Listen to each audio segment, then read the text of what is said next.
Updates are the things that keep your computer running smoothly. So if you ever have a mouse not working, or a touchpad, or keyboard that's not working right, or you're not able to write with your stylus, something weird going on with your internet connection, chances are that you have updates that either haven't been installed or they've only been partially installed, and those are the things that are causing the problem. I want to take you through the two things that you need to think about when updating any computer.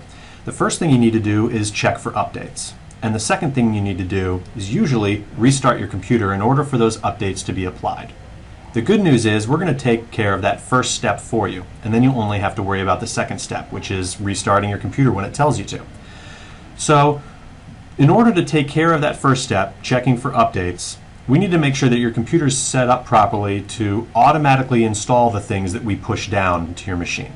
So let's check on that right now. If you want to open up your control panel, and for me it's swiping in from the right edge, hitting the settings charm, and then hitting control panel.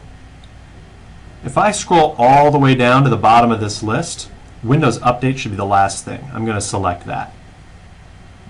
And then you're at this window. Hopefully yours looks just like mine. You've got something that says you're set to automatically install updates, and then right here where it says managed by your system administrator, that's the critical piece. Your screen has to say managed by your system administrator for us to check for updates for you and then push them down so your computer will automatically install them.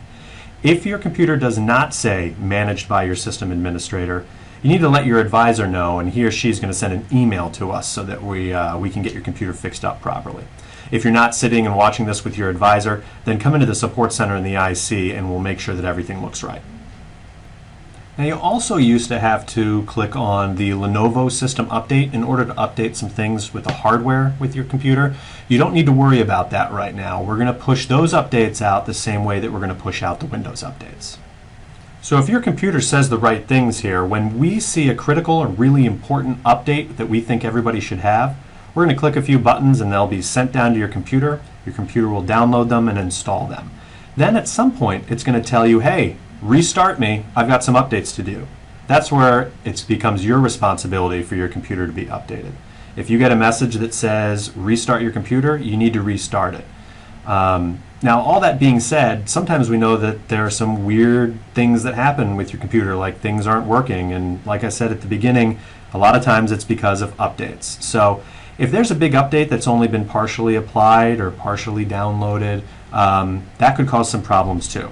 So the first step you can take is try to restart your computer to sort of force those changes to take place. And if that doesn't work, feel free to come by the support center in the IC and we'll figure out what's going on.